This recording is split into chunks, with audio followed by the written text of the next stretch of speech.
Maybe it's not true, but it makes some sense. RamView.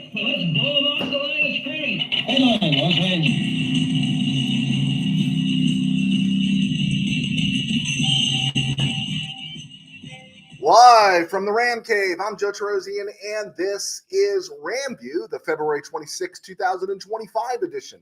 Brought to you by Kistler Law Firm. Injured in an auto accident? Need help? Got questions? Call Kistler Law at 661-206-6990. That's Kistler Law at 661-206-6990. And check out KistlerLawFirm.com. That's one word, KistlerLawFirm.com. Kistler Law, they've been fighting for you since 92. And by Temple City Auto Repair. Having some auto issues, get yourself some John and Henry at TempleCityAutoRepair.com. I'm Joe Terosian. I've been doing RamView for 3 years. Happy to have you guys with us. Former sports writer. Well, I was a sports writer. I'm still a sports writer for plus 20 years. I'm doing work at MidValleySports.com there, posting content there, posted a Rams notes there. Also, the great Tim Burns contributes. He's part of our group here at RamView. And you can check us out on Spotify at From the RamCave, where we're not making much of an impact there. So if you can hit subscribe here, subscribe there, I'll feel a whole lot better about myself. So all kinds of crazy trade speculations. The Giants, to me, just never made sense, right? The Steelers made a little bit better sense, but I'm like, why would you want to go to Pittsburgh? Their offensive line isn't great either. And then we saw the Alaric Jackson signing as a free agent with the Giants. Just, again, it's desperate dead period time. It's going to start picking up more now that we're talking more draft and the combine really kicks in tomorrow. So that's all good stuff. But finally, one came out today that did make sense. And first it broke with, was it Schefter or was it Rappaport? I don't know who it was I think it was Ian Rappaport, dropped the bomb that Matthew Stafford ran into or took a vacation with Tom Brady up in Montana. And then the NFL came out. I saw this one on the NFL website. It says, Matthew Stafford ran into minority owner Tom Brady of the Raiders at a ski resort in Montana. It sounds like the Cabo thing. But it was an unplanned meeting, according to the NFL, and nothing extensive or in-depth was discussed. And Brady was not recruiting Stafford despite reports. That's what the NFL website says. The Rams, of course, have granted permission for Stafford to seek and look at other teams and stuff. But this one made sense. And then, of course, I caught Colin Cowherd, and he actually did a good job, laying out the case. They played a clip of Pete Carroll choosing the Raiders because of Tom Brady. In Las Vegas now, you got Tom Brady kind of loosely involved. You got stability in Pete Carroll, Chip Kelly. You got Colton Miller at left tackle, Max Crosby on the other side, Brock Bowers. You got some cap space. And then Cowherd put out the thing I did not think about. And I know I've taken my shots at him. I say he's the best because he is, but I've also taken my shots at him. But he pointed out something today that I had not considered was the zero state tax in Nevada. And even if you're not into dough, that's still a pretty good tax break when you're making NFL kind of rocks. So that sounds like a much more plausible, right, thing. It's still Vegas. It's kind of close to the coast. You're indoors. You're not playing and getting your butt kicked up there in the Northeast. So it really did make sense. But here's the hang up. It's still the Raiders. You're still in the NFC West competing against Reed and Mahomes, Peyton and Nix, Harbaugh and Herbert. And if you get by them, you've got Josh Allen, Lamar Jackson, and Joe Burrow to contend with. And we haven't even mentioned C.J. Stroud, Drake May, and I'm not really high on Tua, but you also got Tua there, and you got that explosive offense in Miami. Stafford's seasons are precious at this point, and the question is, does he have one to give away right now for an 8-9 record in hopes of a playoff run in 2026, right? Does he have one to give away? Does he have one to survive where he gets bashed around a little bit? Because, yeah, Colton Miller's at left tackle. He's missed some games, and their line is better, but you're still playing in a tough division, and you're still 37, 38 years old with a line that is not as good as the Rams line. And, something to think about there. Back to the top, another thing that popped in was It says unplanned, not in depth. But this is something to think about, because if the NFL ever gets a chance to take down the Raiders, we know they always love to. And I'm thinking the more hands-on Tom Brady becomes with the silver and black, the more issues of conflicting interests are going to raise, right? And given his position with Fox and the 9 years left on his contract, people are going to start calling this out, and something's going to have to be given up. And it is going to be, I could see, can you see some controversy on the horizon? And the NFL, right? Anything it can do to stick it to, and I'm a Rams fan, but it's very obvious some of the stuff the NFL has done to stick it to the Raiders. But I also think if there's anything that they'd like to see happen, is they'd like to see Tom Brady become the owner of the Raiders. Is that possible? Something to think about. So given that stuff, and I see your questions piling up there, guys, thank you for clicking on. And I'll be right there. Seeing that potential for that, I ran all kinds of trade scenarios to see how far Matthew Stafford can go in the first round. Like, who would give us a first round pick for Matthew Stafford? And it went all the way back to number 21 with the Steelers and most of the places that I tried this mock draft simulation. So I ran a mock draft simulator with the Rams, and of course offered Stafford for the number 6. It didn't go through. Your Rams were going to have to add something more. But when I offered Stafford, now don't lose me on this, when I offered Stafford for the 37th and 68th overall picks in this year's draft, that's a second rounder and a third rounder, I offered it, and the simulator Raiders took the deal. And given where the Rams are cap space wise, now cap space is funny because over the cap and spot track always have a 5 rock difference, and those where everyone goes. OTC is considered, over the cap is considered the gold standard, but it also boils down to differences between actual numbers versus projected numbers later. So spot track right now has the Rams at 39. OTC has the Rams at 44 with salary cap available. If the Rams move Matthew Stafford, if they trade him, they free up another 4.3 in cap space. By releasing Cooper Kupp, because I can't imagine a team trading for him, they get 7.5 back in cap space. And now we're talking Jonah Jackson a little bit. And you could see the Rams easily having over 50 rocks in cap space. And that kind of cap space with a whole lot of draft capital is really interesting. The computer accepted the trade offer, and looking at that, this would give the Rams 6 picks in the first 4 rounds, 6 in the top 150, 5 in the first 100. That means picks number 26, 37, 68, number 90, 100, and 127. I don't want Matthew Stafford to go anywhere. And I certainly don't want the Aaron Rodgers, Davante Adams circus coming to LA. I don't have a problem with the Davante Adams, but I don't want the Aaron Rodgers thing. But that is a lot of money with a lot of draft capital that takes the Rams from a team with Stafford whose window is 2025 and 2026, given the rookie deals that the defense is on, and projects them all the way out to 2030, right? Because you'll have the money, you'll have the draft picks. And I could see where it can be kind of enticing. And I'm the one that was always saying, I'm not trading Stafford for less than that 3rd overall pick of the Giants, or I'm not trading him for anything less than a 1. But if you moved him and got the Raiders 2nd round and 3rd round this year, and then you got rid of Stafford's money altogether going forward, and you got 4 saved this year, you save 7.5 on Kupp. The Jonah Jackson thing is starting to brew. You keep Jimmy G. He's I think his market value is 3. Maybe you get him at 4 or 5. That is a really interesting prospect. And I'd be curious to know what you guys think. And I'll bring in the Jonah Jackson here. The Rams have given Jonah Jackson permission to talk and seek a trade, and that would save the Rams some significant coin in terms of, it's still going to give some ton of dead cap, but it adds to what they'd have available.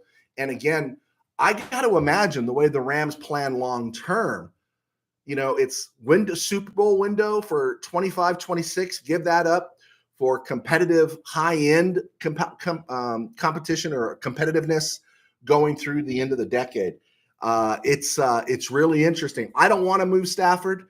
I think the bird in the hand is better than the two that you think are in the bush. Jimmy G can get you to the playoffs. Jimmy G can get you to the Super Bowl, but it doesn't make sure he's not going to win it for you, and we don't know if he can stay healthy. Aaron Rodgers, I don't think he's got the heart, man. I think if you told Aaron Rodgers, in my vernacular where we grew up, to get off the blanket porch, I don't think he's got the heart, man. I think he'd just go back in the house. I don't think he's a gamer. I'd have to be proven otherwise. And then where do you go after that? You're not going to start a rookie and think you're going to go deep in the run. So there's a lot of factors there, and I'd just be curious to know what you guys think. All right. Also, the Jonah Jackson thing, if the Rams are giving him permission to seek a trade, it means, I'm not saying they're settling on Bo Limmer for the next 10 years, but it means they're confident enough in Bo Limmer going forward.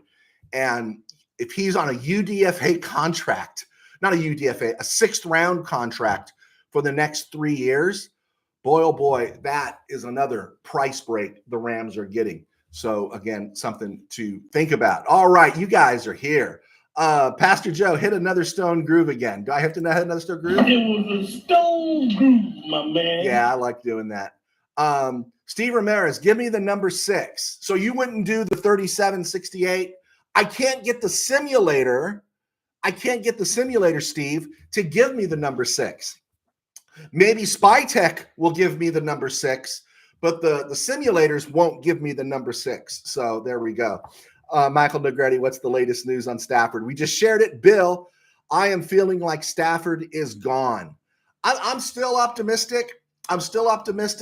I honestly say, even though, the NFL, on the NFL.com site, it's denying it was a planned meeting, and Rappaport's reporting one thing.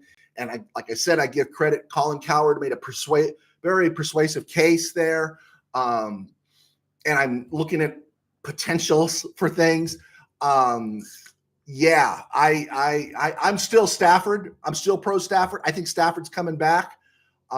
Hey, the devil right? The devil And again, the Raiders, it's like they're cursed anyway. So I think he should want to stay here, and the Rams should work it out. And if this boils down to the Rams not wanting to give him 2 years, 55 rocks, then it's on the Rams. It really is.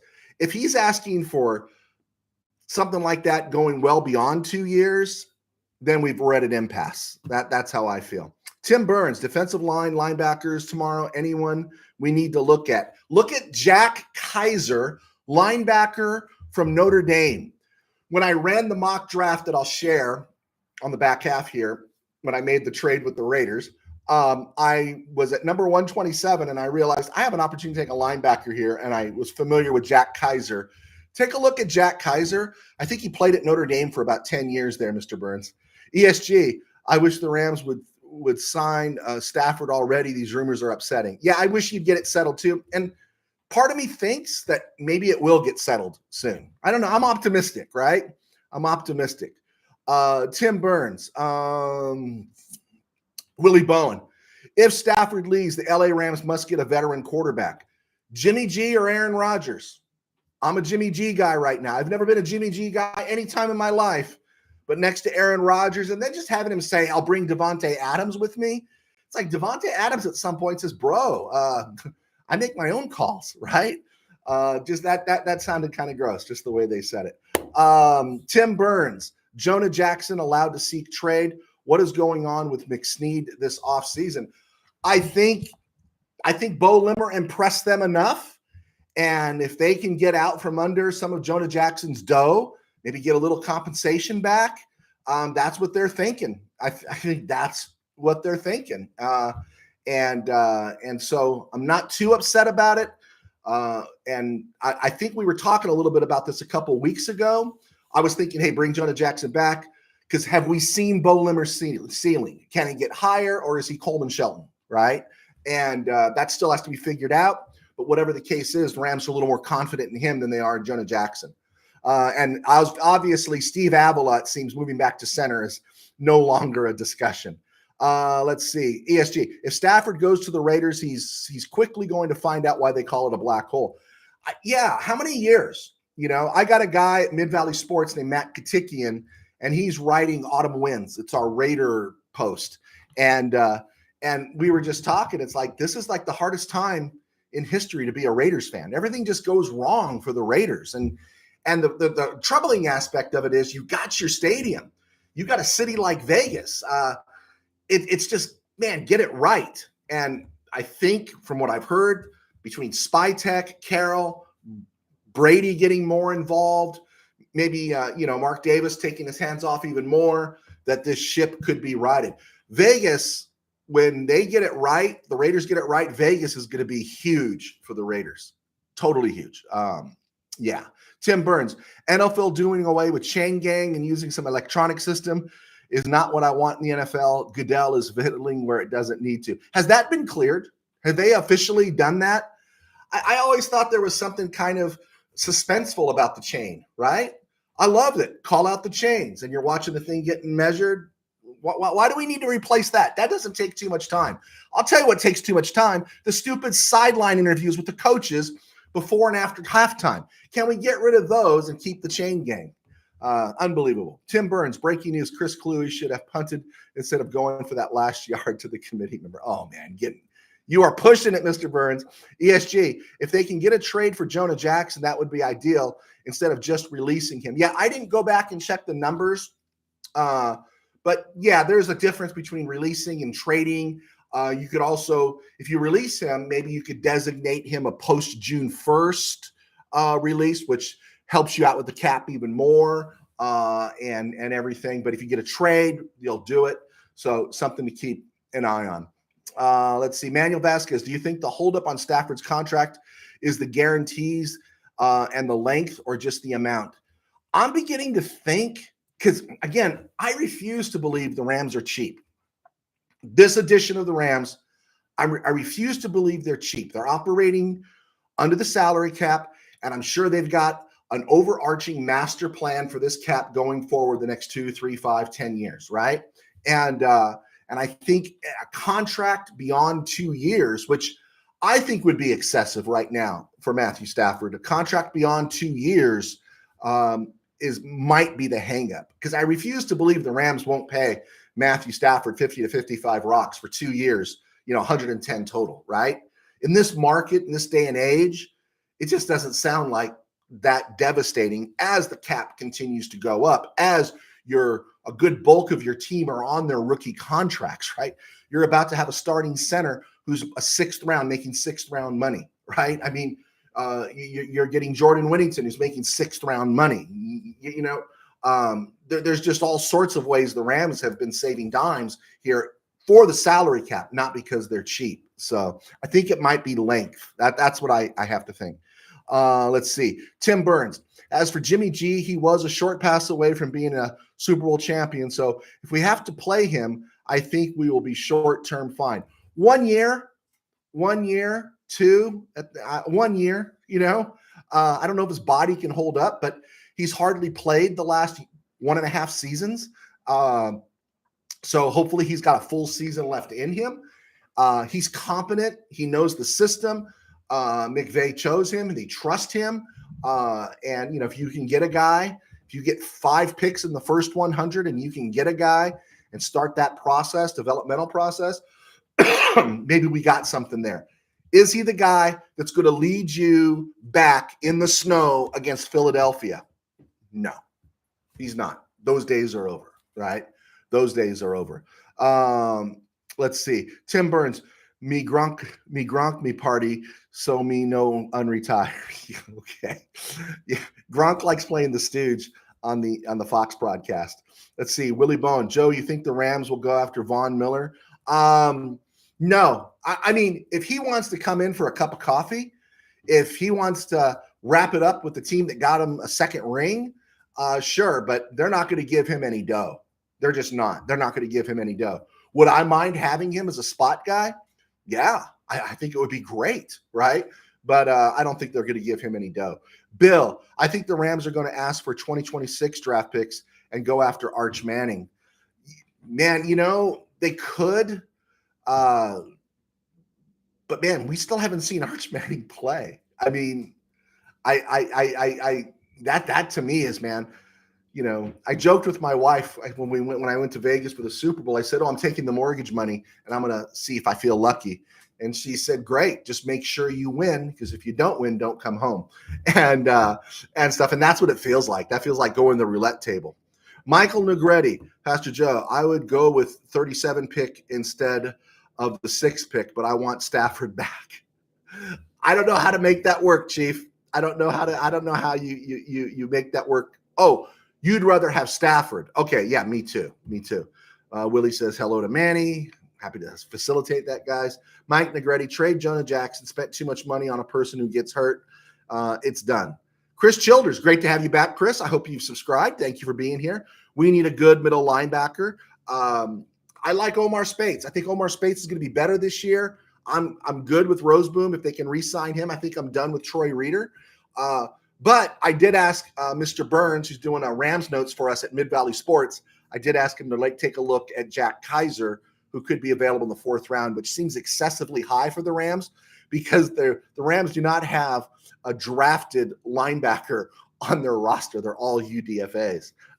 So, yeah. Tim Burns, I don't remember a time the Rams put 3 guys up to seek trade like they have done. Scares me that they are giving away the year. In my opinion, if you tank the window, you pay the defense versus the offense, it's cheaper. What if the Rams? Okay. Yeah, I don't think they're tanking, and I also think that's my fear. That's why I don't want to get rid of Stafford, is because Jimmy G's not going to bring you back against Philly in the postseason in the snow, right? Stafford will. Stafford keeps all of the Super Bowl aspirations open. Jimmy G, he'll get you. He'll get you in shouting distance. He'll get you inside the red zone. He'll get you inside the 20, and then you're on your own from there. Stafford can take you the distance, and this is the time to strike. And that's why I'm not for taking picks or taking stuff that's for 2026 and going forward. I want now, right? I want now. What if the Rams sign Kenny Pickett? That's Willie Bowen. Small hands Pickett. Pickett. Not even the rain has such small hands, as E.E. Cummings once said. Kenny Pickett has small hands. I'm not into him. Bill, what is Jonah Jackson's trade value? Not much. I would say not much, Bill. Let's see. Manuel Vasquez, knowing the Rams are in a championship window, do you think Stafford is trying to maximize his contract, knowing the fans would heavily criticize the Rams if he leaves?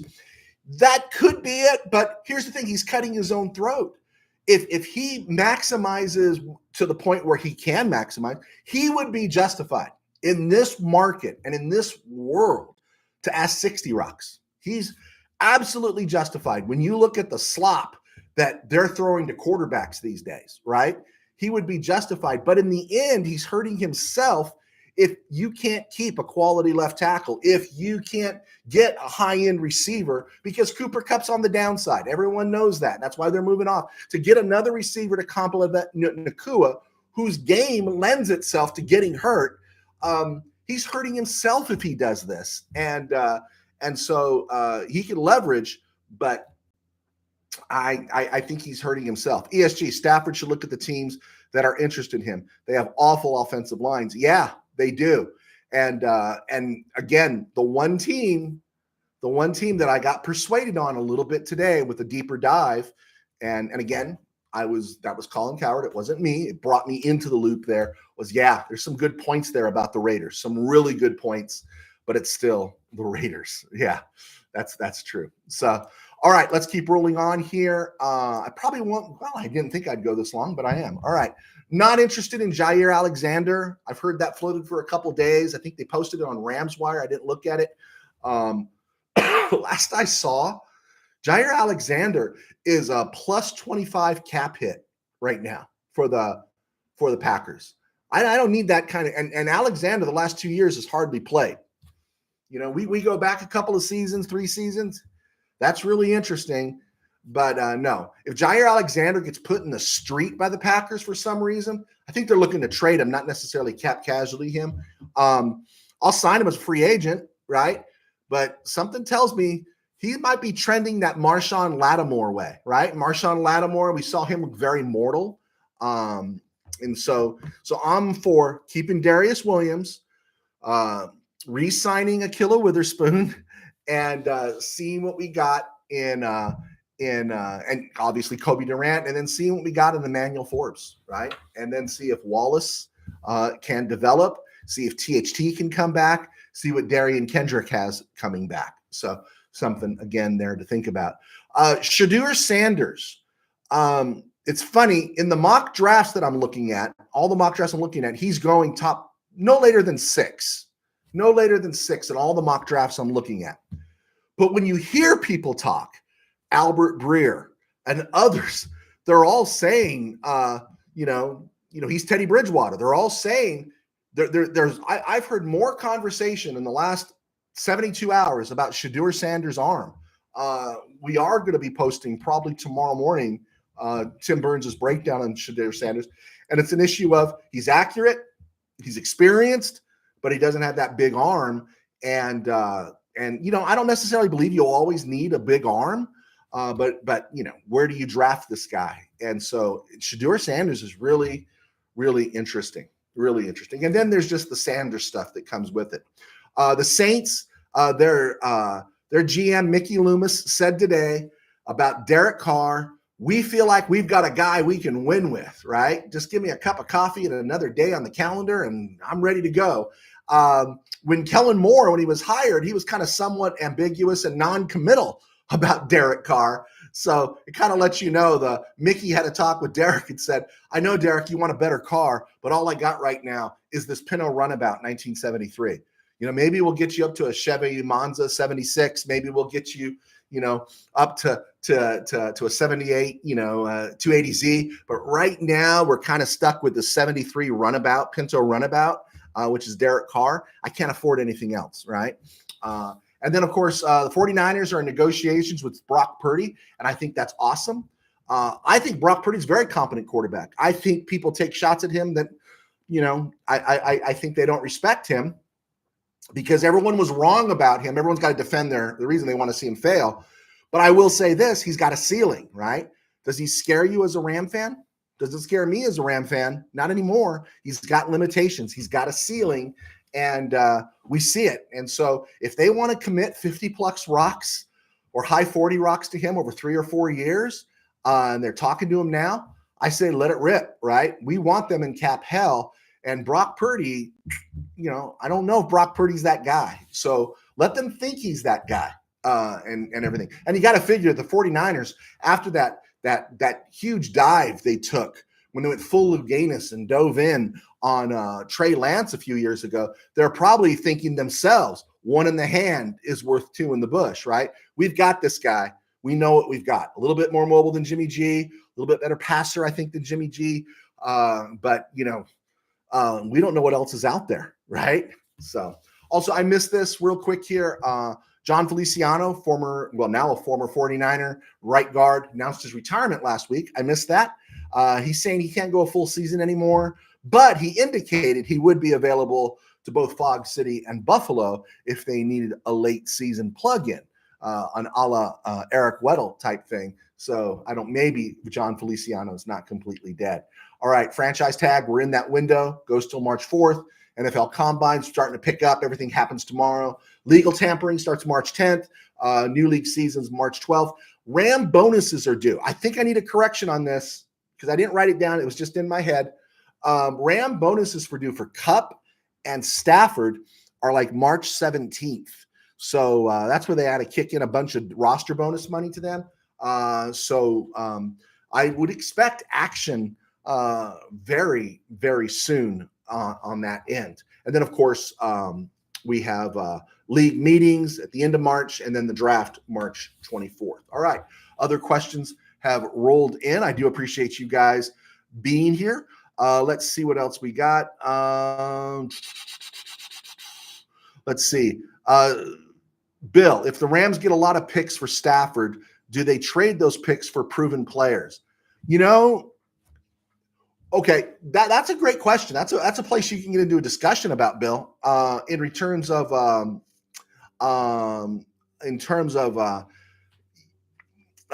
what do you think about cornerback? There's a weakness.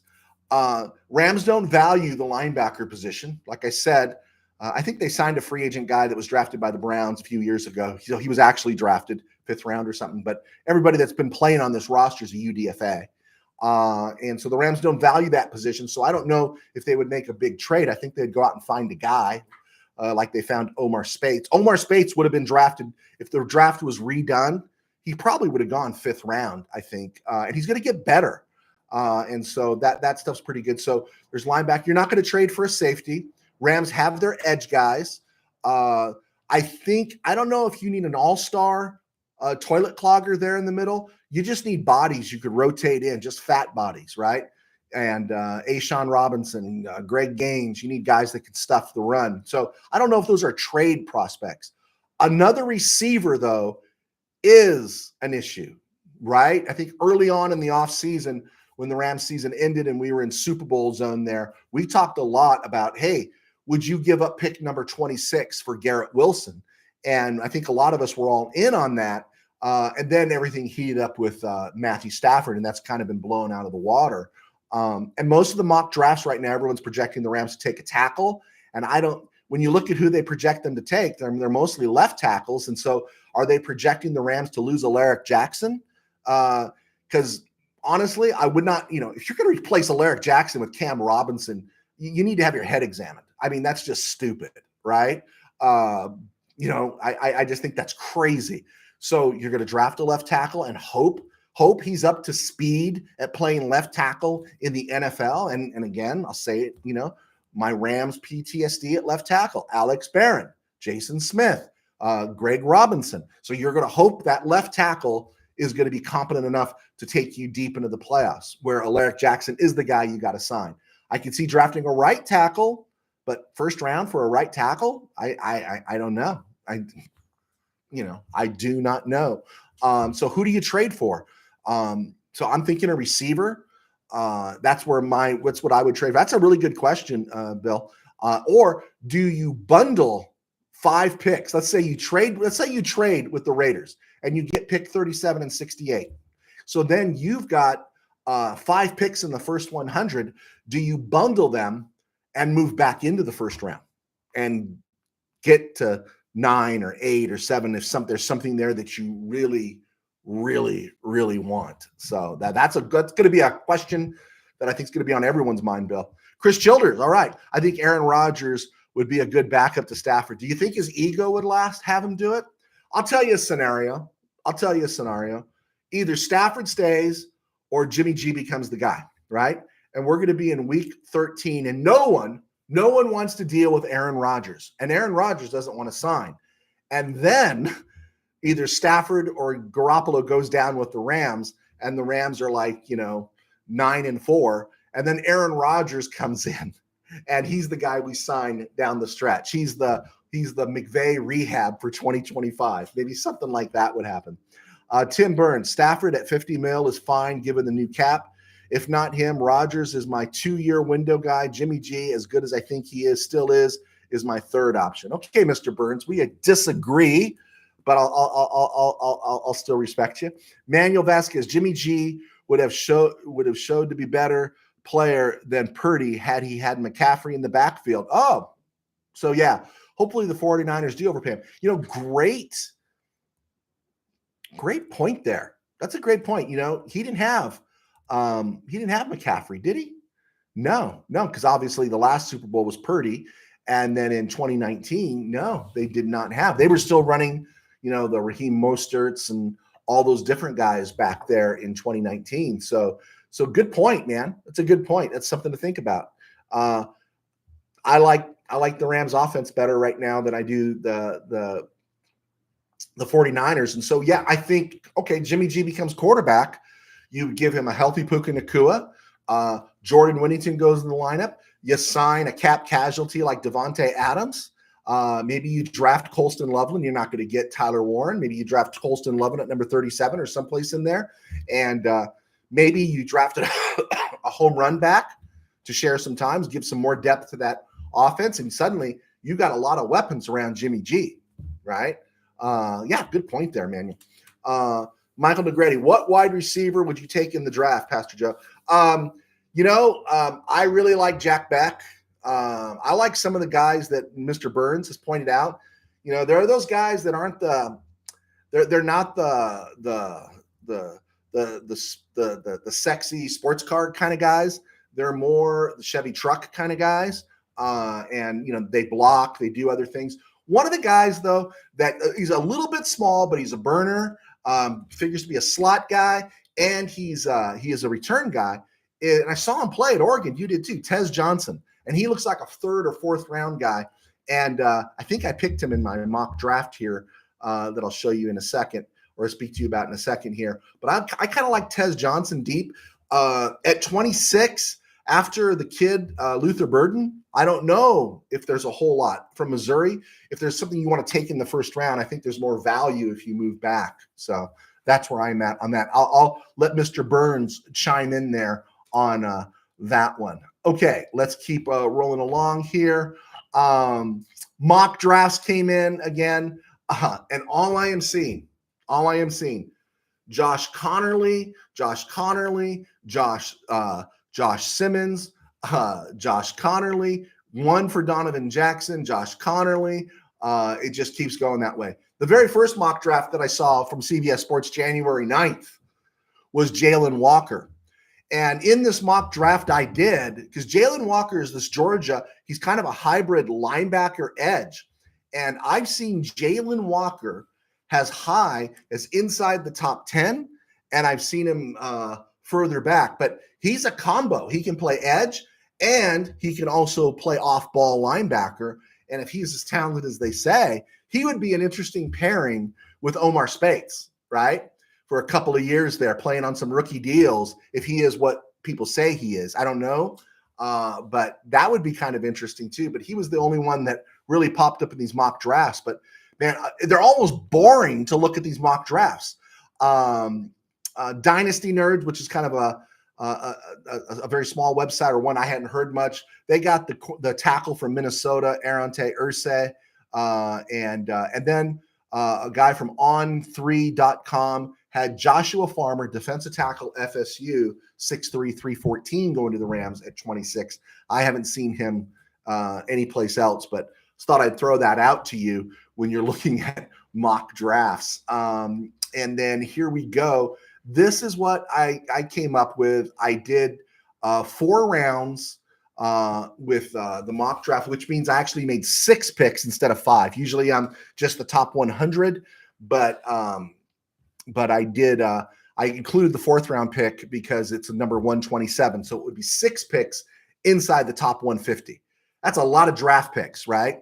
And so what I did was when we got to number 26, my mind is McVay wants explosiveness, and my mind is we keep Alaric Jackson, and my mind is Jimmy G is going to be the quarterback, and my mind is with that money we can pick up a receiver, maybe like a Devontae Adams if he's put in the street. All right, that's my mind. Oh, also my mind is Emmanuel Forbes is somebody that's developed.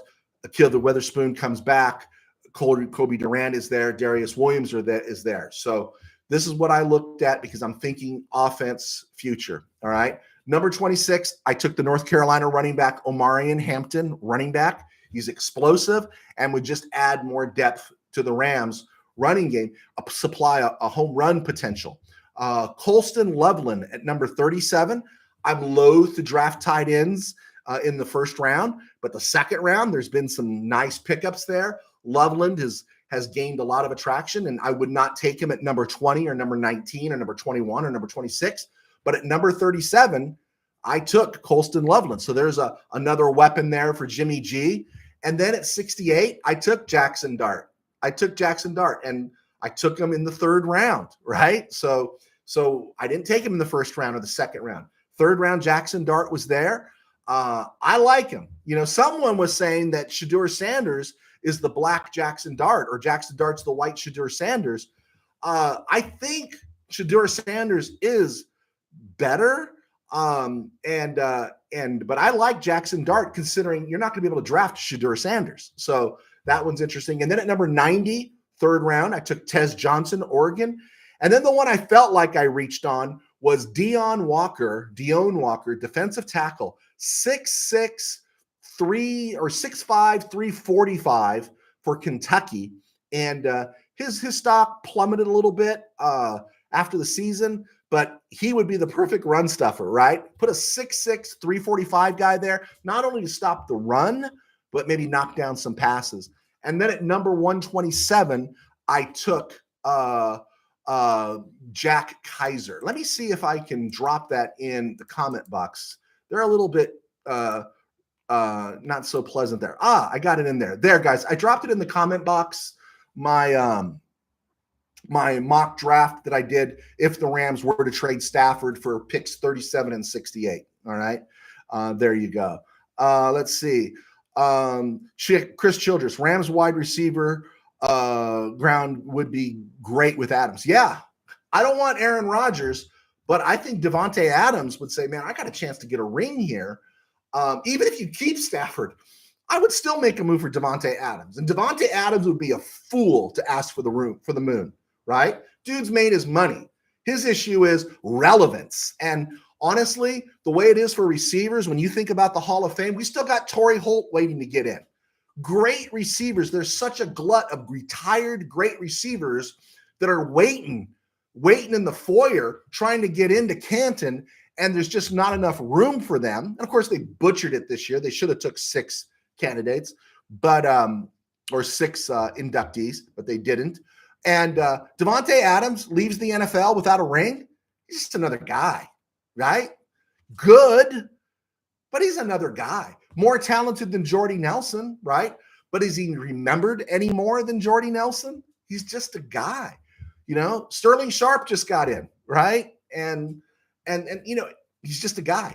Davante Adams should be saying, "Hey, I'll come to the Rams for wages. Just give me a shot. Give me a shot," because he could still play. And in the Rams system, especially with the running game clicking, Jordan Whittington, Puka Nacua, I got a thing that somehow, if that works out for the Rams, we might be saying by week 9, dang, that was a pretty good move getting rid of Cooper Kupp when we did. No one's going to like it. My brother mentioned something about Cooper Kupp, and I said, Cooper who, when we were talking about scenarios, and he sent me this nasty emoji. So I got him mad. Let's see. Manny Vasquez, Rams won't get any comp picks for losing Gladstone because he's not a minority. I think he should do a 23andMe test and then find out. Maybe he is a minority, right? I saw Shannon Sharp on what was that? Unspeakable or Undefeated? What was the name of the show? Undefeated or Undisputed? That was it, with Skip. And even Shannon Sharp in that touchy, do we talk about race? Do we not talk about race?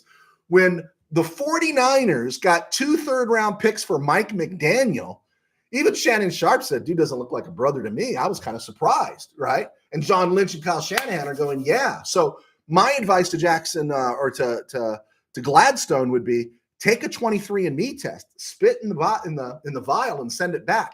Yours truly, I think you guys know I'm half-breed Armenian, and then the other, I'm 46.9% Northern European, Welsh, Scotch, Irish, French, that kind of stuff. But I discovered I'm something like 3.7 or 3 Native American. I'm more Native American than Liz Warren. So technically, I'm a minority in majority in terms of what I'm made up of. So yeah, I think you should. And if we can get it proven that, Gladstone's got something in him, then maybe the Rams can get 2 third-round picks. Is that wrong? Should I not say that? Do you think the NFL should change that reward and reward teams at least 1 pick for losing a non-minority order GM? I think there should be something there. But I think there's something there. I think it's affecting hirings, which is a smart thing. It's a smart thing to do if you're a team, to bring guys in. I mean, the Rams have benefited with Raheem Morris. They've benefited with Brad Holmes. I think it's great that you get opportunities, but people do abuse these rules, right? And we know the Rooney Rule is abused big time. So something to think about. Let's see. Darius Hines. Hey, man, thanks for coming. Big Brother Joe, I know you probably already discussed this, but what are your thoughts on us possibly signing Rodgers if we trade Stafford? I'm happy to talk to you, Darius. Thanks for joining us.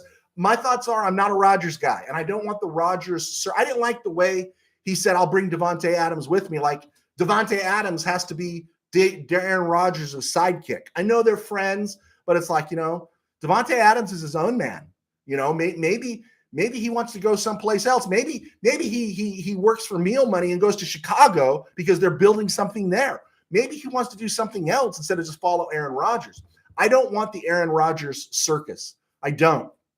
And I don't think he's a gamer. I don't think he's the kind of guy that gets hacked and is going to push. He's the kind of guy that gets hacked, but he's hacked at his own teammates for running a route wrong, rolls his eyes. That push away of Robert Saleh last year, and I think Rodgers is a Hall of Fame quarterback. I really liked Rodgers when he was in Green Bay for the most part. Great quarterback, but there's something that's just really off-putting about him, and he doesn't seem to fit Rams culture.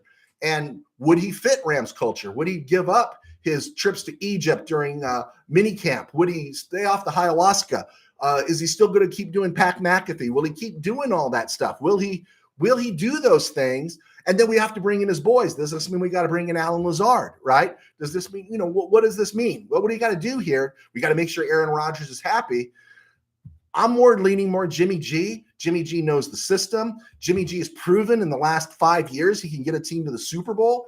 And Jimmy G, if the unthinkable happens and the button is pushed, okay, that happens, and the Rams move Matthew Stafford, the door opens. Well, I don't like it because I think Jimmy G gets you to the red zone. I don't think he gets you home to the Lombardi Trophy, but they could put a lot of weapons around Jimmy G, and the Rams can stay viable going forward until they find the guy, to end that bridge quarterback. So that's what I'm thinking, Darius. That's kind of where I'm at. Manny Correa, Jake Browning. No, I'm not a Jake Browning guy. Jake Browning can be my backup, but Jake Browning is not a guy that I'm leaning on right now. I just, and honestly, Joe Burrow had a great year last year. For all the stuff that went on in Cincy, Joe Burrow stayed healthy. Do you think he's going to stay healthy again? And in his audition last year, or in 2023, Jake Browning showed he could play. And I think Cincy would be loath to move off of him right now. Yes, Manny, I did check it. I just didn't get it written down, man. I did. I know I'm dogging you, brother, here. I'm sorry. Forgive me, okay? I'm so sorry. I did get your stuff there. So real quick here, let me run through this. Rams, as of right now, have picks first round, 2 in the third. They have a 4th rounder, and then they have 3 in the 6th. So that's what they've got.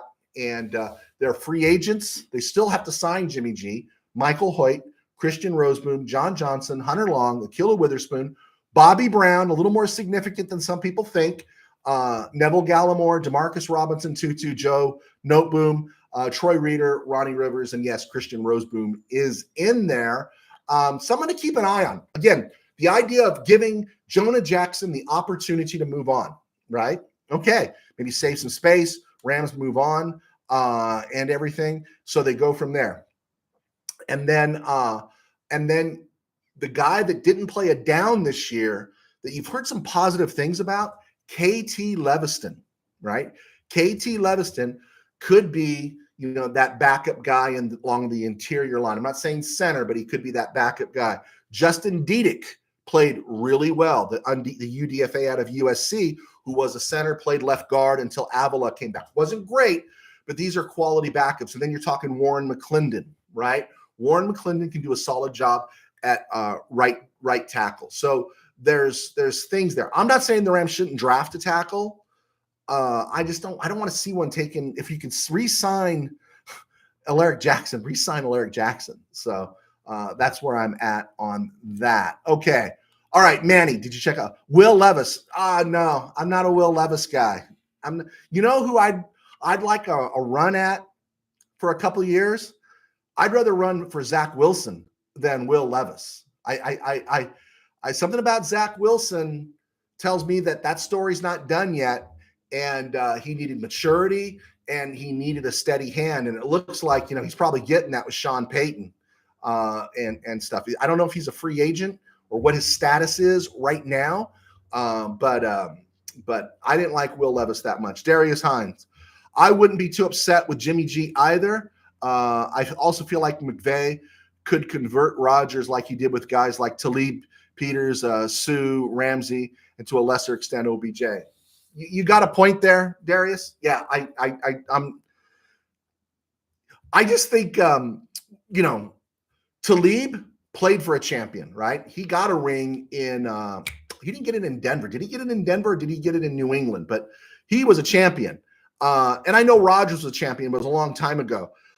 Sue, I'm not going to argue anything with Sue. And I think Ramsey was more of a quality player and a quality person in that locker room than people gave him credit for. He whined a lot because he wanted out of Jacksonville, and we understand that. I stood next to Sue in the Holiday Bowl, and I'm down the field of the Holiday Bowl, and I'm standing next to Ndamukong Suh. I'm 6'1", 250 plus, okay? And I don't carry it up here as much as I carry it in my thighs. I got tree trunk thighs, right? I got big legs. And Ndamukong Suh's biceps were the size of my thighs. And he was a really nice guy. He's nasty on the field. But I had never been around a guy that just presence-wise and big. And I thought, this is a guy I'm genuinely scared of. So, yeah, that's my Ndamukong Suh story. There you go. Thank you for that, Darius. Yeah, let's give confidence. Whatever move the Rams make, McSneed has earned our trust, right? He has. Chris Childers, Sam Darnold would look good if he played for the Rams. Yeah, did you see Sam down the stretch there? Those hesitations, holding on the ball too long, thinking too much. I think that last game against the Rams, Sam Darnold cost himself a lot of coin. I'm not saying he's bad, but a very high-end backup, a good bridge quarterback, but a guy I'd rather have Jimmy G, because Jimmy G gets that ball out of his hands quick. Manny Correa, Jimmy G is like glass. But here's the thing. Jimmy G hasn't played since the back half of 2023. He looked pretty spry in week 18. Now, that's not a whole season. So maybe that body had a chance to heal up or something, and we could squeeze out one good one from him if it came to that. Let's see here. I got Paul Kistler. All right, Paul, thank you so much. The sponsor of the show. Is it crazy for the Rams to make a deal with the Jags for Trevor Lawrence? He's not happy and he needs a new home. I think Liam Cohen was the reason. That's the reason Liam Cohen went to Jacksonville, because there's still so much upside and promise with Trevor Lawrence that if you nail it down with him, you're good, you're solid.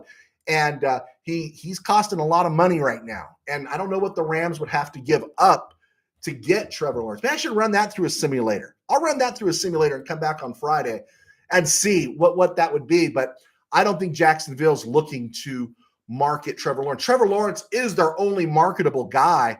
And if they lose him, they're back in the wilderness. And that's a marginal NFL town, right? Because they play, 2 games a year, 3 games a year in Europe. That's a marginal NFL town and size-wise. And so I don't think they could afford to lose Trevor Lawrence. I don't. I would like to see their owner, was it Khan? I'd like to see him invest in some golf carts. So when Trevor Lawrence tweaks his knee, he doesn't have to walk all the way down the hall, that a golf cart could pick him up. Anyway, thanks for that, Mr. Kistler. Manny Vasquez, McVay and Snead have earned more benefit than of the doubt. Yes, right? This isn't John Shaw and Georgia, right? This is McSnead. Darius Himes. All the Rams guys I watch and trust seem to think very highly of Zach Wilson. Really? Really? I pulled that out of my back of my head. I heard nothing about Rams stuff regarding Zach Wilson. That's pretty interesting, man. That's pretty interesting. Let me do this here, guys. Guys, this is my email. And if you want to send me an email with that kind of information, I thought that was really good, Darius. Send me an email, and I'd love to hear more about that.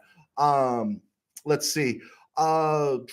Steve Ramirez, Mike Tyson was the scariest guy I got to ask questions to. I was so afraid to ask the wrong questions. And I get you. Okay, wow. I didn't know you spoke to Tyson, Steve. I didn't know you interviewed him. TC88. I'm ready to move on from staff and from Matt and Yoko Stafford personally. Man, can you imagine when if that happens, you know who's going to get, it's not going to be the Rams were cheap. People are always going to appreciate what Stafford did in taking the Rams to the Super Bowl. The villain, I think, is going to be Yoko Stafford. I really think it's going to be Yoko. I really do. That is brutal. All right.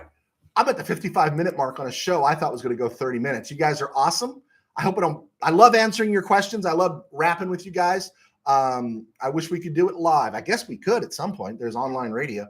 Let me look at this real quick here. Wanted to do this day in Rams history because I wanted to mention a player that has been somewhat forgotten through the ages. It was a stone group, Yeah, my man. there we go. On this date, no, I'm sorry, it's tomorrow. It's February 27, 2003. The Rams released Aeneas Williams. They got a couple years out of him, and now he's in the Hall of Fame. Really liked Aeneas Williams. Aeneas Williams would have fit into this culture with the Rams. I'm a big Aeneas Williams fan. Happy he went into the Hall. I'm sorry he didn't get his ring in 2001. But there was another guy, a cornerback for the Rams, named Dexter McClean, second round, 40th overall out of Clemson in 97. He played 16 seasons with the Rams. He was a starter in 1999 through 2001. He intercepted 16 passes. He had 20 total in his career. But after 2002, the Rams, I think, went 7-9. They didn't go to the playoffs that year. They went to the Super Bowl, and they fell apart in 2002. Went to the playoffs in 03 and 04, and that was the end of the Greatest Show on Turf era. But Dexter McClean is a guy that's completely forgotten, and the Rams got some great clicks out of him. Signed with Dick Vermeil again in Kansas City, played through 2005 there, and then finished up with Houston in 2006. But I just wanted to mention Dexter McClean. I felt like he deserved to be mentioned. No one else is talking about Dexter McClean, but we do here. There we go. Okay, I think we got it. Hey guys, I really appreciate your support. My books are on Amazon. This is Tangent Dreams. This is my first book. It's about 8-9 years old now. Still the best-selling book I had. High school football. Please check it out. And then, of course, Game Day in the RamCave. And then my other Game Day in the RamCave has done really well. It's a fictional game between the Rams and the Packers, NFC title game. And then if you ever watched a game with your friends and someone's ruining it, or somebody that's a jinx in the room, think Game Day in the RamCave. That's why the RamCave was built. And then my second football book was another high school, and it's kind of a loose follow-up to Tangent Dreams called Temple City and the Company of the Ages. I think TC88 would vouch for me on this book, but it's kind of a football ghost story, and game takes place on the field. So check that out. I appreciate your support. Don't have a paywall. Don't have a Patreon account. I do this to support myself in my day job. I'm a pastor of a small church in Burbank Faith Nazarene. And I have a Burbank Faith virtual channel right here on YouTube. You can check that out if you have any questions. And of course, we're found all across social media, Burbank Faith Virtual, burbankfaithvirtual.com, all that kind of stuff. And don't have a paywall, and I don't have a Patreon account. So thanks, guys, for sticking with me. Darius, thank you. Thank you for hanging out. If you hadn't hit like and subscribe, please hit like and subscribe. And check us out on From the RamCave. I'm perfectly honest. We are struggling on Spotify. We just don't get the clicks. And I'm noticing that with a lot of stuff. A lot of the podcasters, they're doing video and they're going over, they're still posting on Spotify, but their big hits now, or their growth, is happening on YouTube, it seems. So we're in the right place, but we'd still like to build our footprint on Spotify. Okay. All right, guys, you are awesome. Darius, again, thank you for your words. TC88, Steve Ramirez, Manny, Paul, Manuel, Chris Childers, all you guys, Tim Burns, ESG, Bill, Mike Negretti, Manny Vasquez. I think I mentioned you, Manny. All you guys, thank you so much for hanging out. And we're going to let you go, get you out of here, and I will see you on Friday, and I'll do that crazy mock draft that I was talking about that Mr. Kistler brought up. We'll see where we go. All right, guys. God bless. Take care. We'll see you soon.